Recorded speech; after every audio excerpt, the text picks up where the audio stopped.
it's me, Renee. I'm back.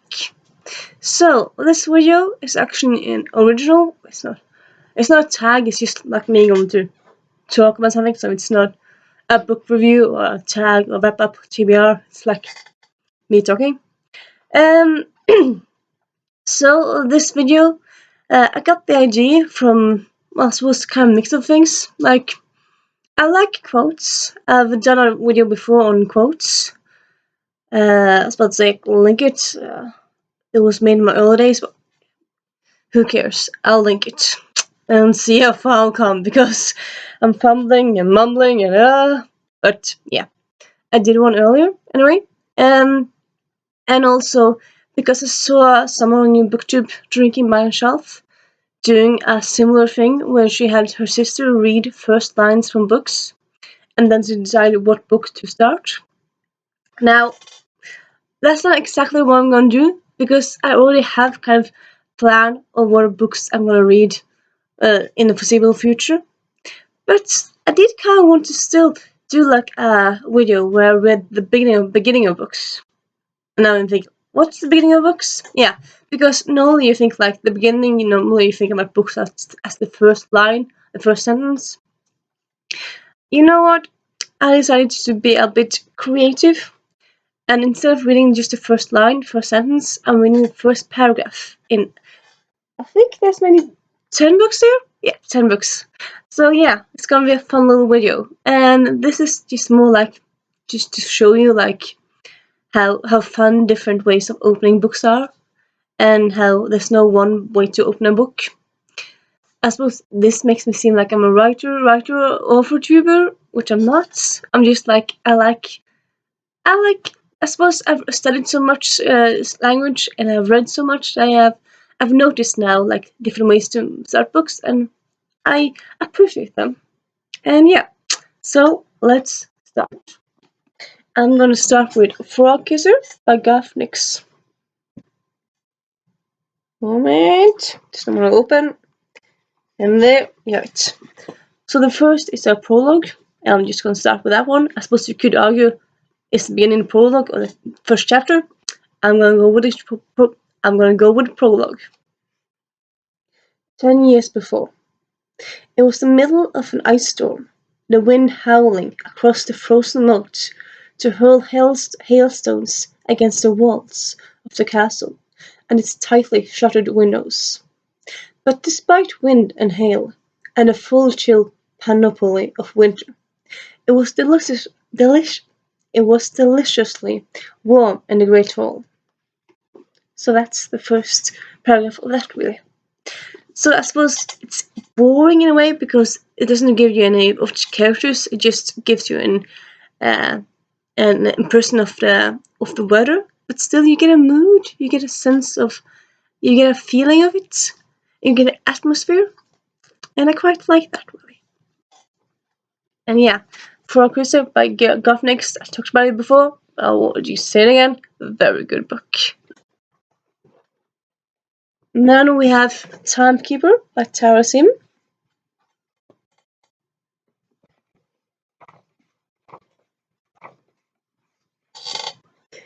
Enfield, England, September 1875. 2 o'clock was missing. Danny wanted it to be a joke. Hours didn't just disappear, but the clock tower before him and a silver timepiece in his hand read 3:06 in the afternoon, when not 15 minutes before they had read 1:51. I really like that because you get, okay, so someone's in the book is called Danny, you kind of think it's the protagonist, but you don't know. I suppose you know if you read the summary, but yeah. So you get the name of a character, and you get a sense of, okay, so time is important there, because why else would you start with it? And it's like, oh, it's missing. Why is it missing? So many questions to this start, and I really, really enjoy it. It's also a really great book.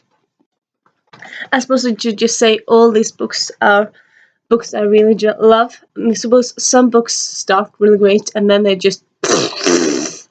But all these books start great and are great. Well, all these books start, I suppose, depends like who you ask if they start great, but yeah. So, Reticence by Gail Carriger. Next up. I'm just gonna quickly, because there's a lot of books. Chapter 1, The Doctor Thoughts. I'm just gonna read the chapter headings. Wanted, airship doctor. Physician welcome. Surgeon preferred. Remuneration according to experience level. Education open to negotiation. Progressive philosophy and equitable temperament preferred. Must tolerate explosions and cats. Dr. Arsenic Ruffman turned the advertisement over in her hand. She'd spotted it 3 days before, in a Morning Standard, which was a very forward-thinking paper. Yet it went beyond her expectations. It was, in a word, ideal. The author of such an oddly worded advert might be convinced to overlook her greatest failing as a doctor in the eyes of society, being a female. So I suppose I cheated a bit here because I read the first thing there and then the first paragraph. But I don't know. I decided I felt like you kind of need to read the first bit first, because without that you can't really understand the first paragraph. So yeah, I really like how this gives you an insight into, okay, so there's doctors in this story, and there's, okay, so society doesn't like female doctors. This tells you a lot in a few words. I really like it. And also, must tolerate explosions in cats. Just great line, really. I love that line. And then we have Geek Girl by Holy Smail. While I prepared for this video, I reread all these settings. I suppose this is one of them which is not perfect, but it's not bad. Well, it's not awful anyway. I'm gonna get to it. Not just do so much shocking, but getting to it. My name is Harriet Manners, and I am a geek. I know I am a geek because I just looked it up in the Oxford English Dictionary. A droll tick next to all the symptoms I recognize, and I appear to have them all, which, and I should be perfectly honest here, hasn't come as an enormous surprise. The fact that I have an Oxford English Dictionary on my bedside table anyway should have been one clue. That I keep a Natural History Museum pencil and ruler next to it, so that I can neatly underline interesting entries, should have been another. So yeah, it doesn't tell you that much really, and I suppose it's kind of dry in a way, but it tells you something about the character. And also this series, one of my favorite series, is very character based. It's contemporary, and it's not thriller or mystery, it's contemporary, and stuff happens, but it's very character based. So starting with talking about the character, I feel it's a very good way, very apt way to start, really. And then you have Things a Bright Girl Can Do by Sally Nichols. A book that fits very well in March because it's about suffragettes. And the beginning of this book is just so good. Okay. Strange happenings outside a playhouse. You tell me that women are weak-willed. You tell me that women are weak-spirited, and foolish, and ignorant, and only fit to stay at home and raise their children. The woman on the orange crate paused, and then added, Hardly seems fair on children, does it now? It's just so good. Hardly seems fair on children now, does it? Just so perfect.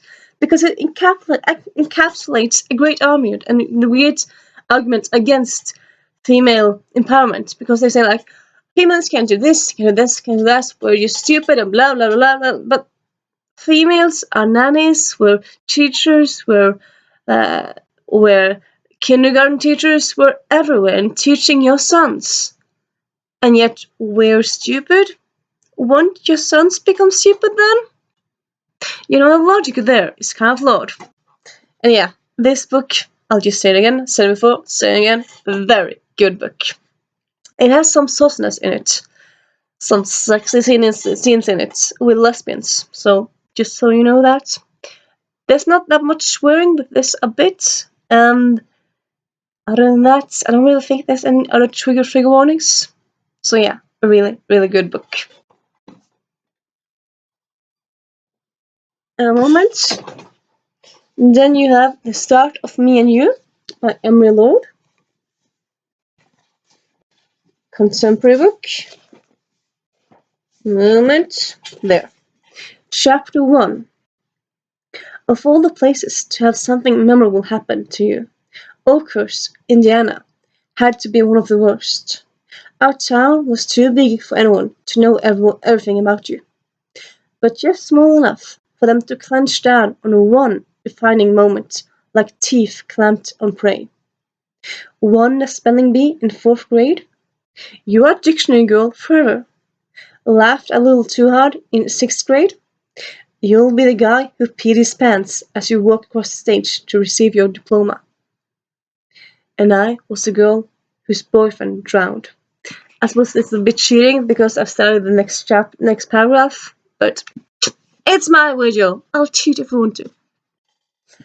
And yeah, it really fits. Really, it starts the story very well because you know immediately, okay, this is gonna be about that character, and it's gonna be about how people see you and characters and stuff. And yeah, it's also a very good book. Definitely check it out.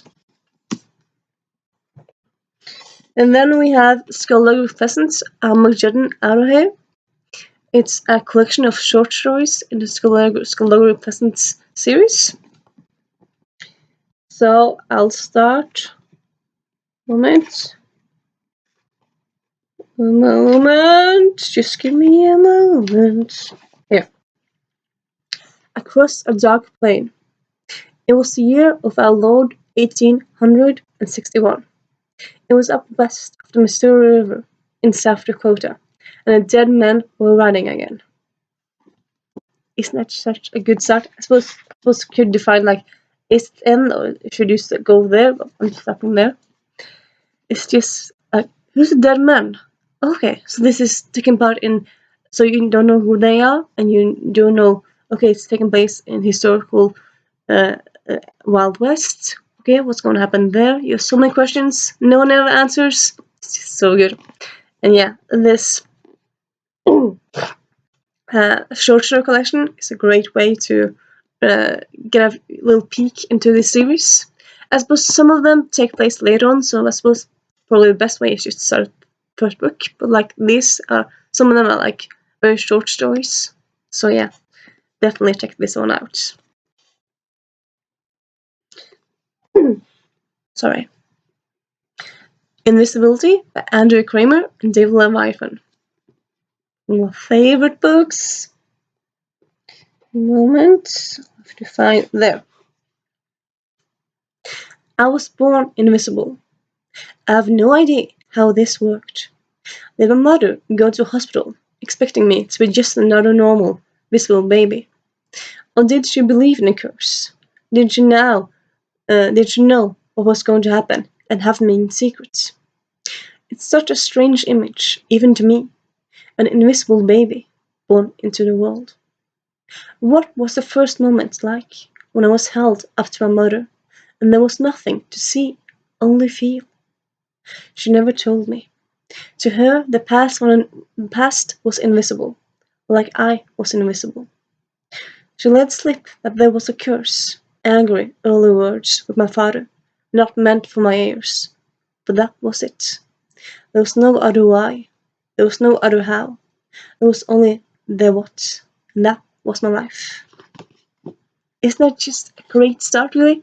And even, actually, here, even if you just do the first sentence, I was born invisible. It's just boom. What? You were born invisible? How? What? How? It's impossible. How can that be? Just so many questions. And you're so intrigued and just intense. Bang, start. And then you have like another paragraph where it gives you some more information, but you still don't really know the extent of it.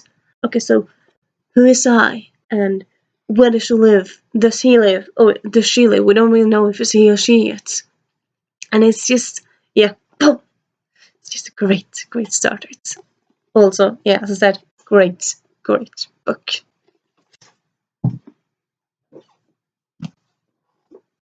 just 2 more books left now. So, up next, A Girl Called Shameless by Laura Seaman. It's a contemporary YA feminist book. Hello again. Hello again, my dear pals.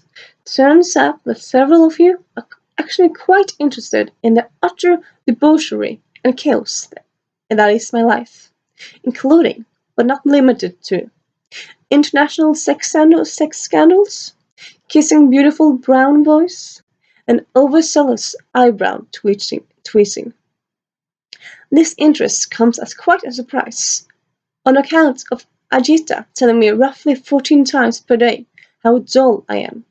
And yet here I am, gallivanting bravely onward, hoping that I haven't somehow run out of jokes in the 2 months since my last blog post. So yeah, you get like a great like summary in a way of the first book, because it's the second book, the last book in the duology. You know that, okay, so this is she, it's a blog post, people want to know more about her. Like, you get so many, I was supposed to get a few answers, but you don't really like, okay, international sex scandal? Oh yeah. I suppose you might like think, oh, if you read the first book, like, oh yeah, that thing. If you haven't read the first book, like, international sex scandal? What's going on with that? So many things to think about. And it's just, yeah, it's just a great, funny, great start to this great book. A really good book. And then, the last book, Europeans Travel for Monstrous Gentlewoman by Theodore Goss. This is also one of those books like, should I start here? Should I start there? Well, I'm just going to start with the first chapter. Chapter 1, The Telegram for Budapest. Lucinda Van Helsing looked out the window. They were coming for her. She knew they were coming for her. She walked back and forth over the carpets, rubbing her hands together, occasionally putting one to her lips. She could feel the sharpness of her teeth, which no longer felt like hers. Yesterday, she had inadvertently bitten her own mouth. I suppose this is kind of one where I feel like the first paragraph isn't all that good, but it's still kind of interesting. So, okay, so Lucinda Van Helsing. Oh, Van Helsing. It's a known last name. It's really good. And someone's coming for her. Okay, who? She's like, oh, what's going on? What's going on? And yeah, I was also saying, like, even though if you might think like the first paragraph is boring, if you keep on reading the first page, you're like, oh, okay, stuff is gonna happen. So yeah, I would say here, even though the first paragraph is not amazing, the first page is just, it hooks you really. And yeah, this book is just so good. So good.